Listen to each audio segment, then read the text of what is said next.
um piloto da Voipaz, a empresa que teve um avião que caiu na sexta-feira em Vinhedo, com a morte de 62 pessoas, 61 cadastrados e um que estava fora da lista, depois apareceu morto também. Uma tragédia, assim.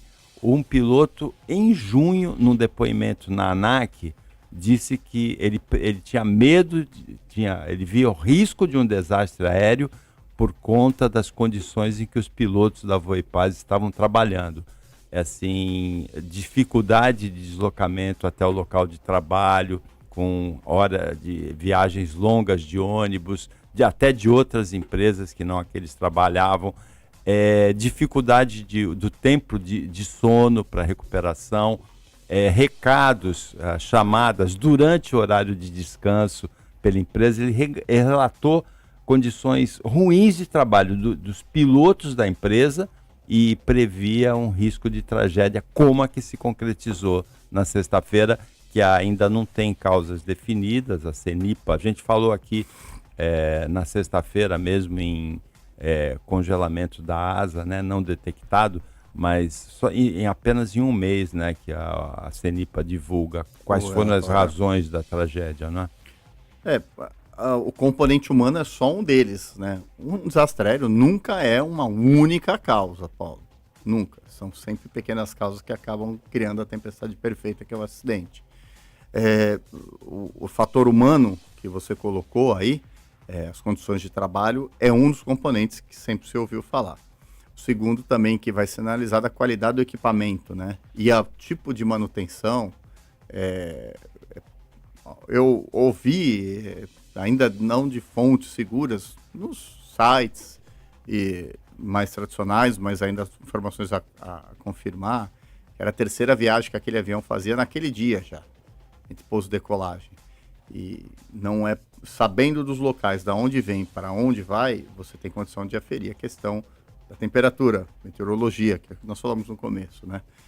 Não foi colocado, não foi visualizado. Lembra muito, se isso foi um dos motivos do congelamento da asa, não usou o material que é muito usado, a gente sempre vê lá quando vai para os Estados Unidos ou na Europa, eles jogando sobre a asa, a mangueira, é um líquido que não permite o congelamento, né? É um líquido anticongelamento.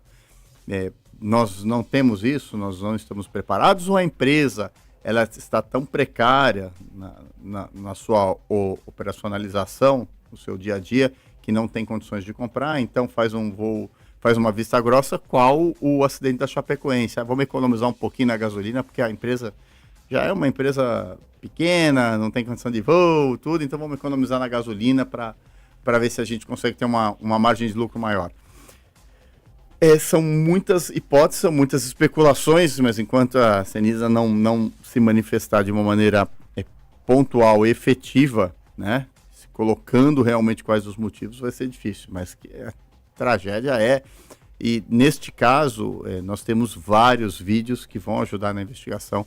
A forma com que o avião caiu parecia uma falha mecânica evidente, causada pelo quê, o que levou a isso. A gente vai ter que esperar a conclusão, mas é um horror, né? 62 vidas aí da maneira com que foram. Só não foi pior porque em solo não morreu ninguém, né? Nossa, e que sorte eles tiveram, né? Qual foi também aqui em Santos, quando teve o Eduardo Campos, né? Foi muita sorte. Eu não estava aqui em Santos, eu estava, como eu disse, em Campinas, muito próximo, inclusive, do local, então não acompanhei literalmente quando aconteceu. Mas ontem eu me emocionei demais assistindo as coisas pela TV. O que nós precisamos louvar é o trabalho dos bombeiros, né? Eles chegaram muito rapidamente, então da mesma forma que nós falamos acerca da polícia, do trabalho de investigação, quando bem feito, os bombeiros também foram louváveis. Agora, que bom que as informações, tanto de voz e dados, serão 100% recuperadas, né? A caixa preta foi resgatada e também o motor, eles vão verificar se tinha falhas. Agora, assistindo aos programas ontem, Paulo, um monte de absurdo, né?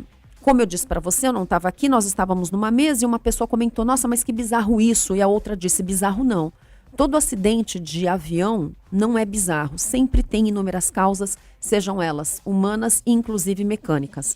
Então, o que se verificou? Esse avião já estava 17 dias parado, depois ele foi para reparo, aí depois ele voltou, teve despressurização, ele voltou para reparo e aí ele teve a queda. Ar-condicionado Ele sem tinha um funcionar. problema estrutural e passou por manutenção, né? Sim, foram 2 vezes a manutenção. Entre a primeira manutenção, despressurização em um dos voos, depois voltou para manutenção e aí foi, de fato, o que aconteceu. Problemas no ar-condicionado. Então, ontem, num programa de TV, mostrou o pessoal sem camisa dentro do avião, um voo antes do voo do acidente, porque o ar-condicionado não funcionava. Série de paradas para manutenção, houve um choque da cauda na pista em um dos momentos, problemas hidráulicos e o suposto acúmulo de gelo nas asas. Bom, então agora é esperar, como você disse, são 30 dias para que a gente tenha uma Fora ideia os do que problemas aconteceu. que o piloto em depoimento em junho Na questão falou do, da questão do dos RH, pilotos vamos também. colocar assim, né? Agora, o que me chamou a atenção, Paulo, as pessoas compraram a passagem pela Latam. E era o avião da Voipaz, e ninguém sabia disso. Existe aí Isso uma também é um questão de problema. responsabilidade compartilhada pelo Código de Defesa do Consumidor, né? Porque você A Latam acha que responde. você está voando pela Latam e na realidade não é. É pela Voipaz, né?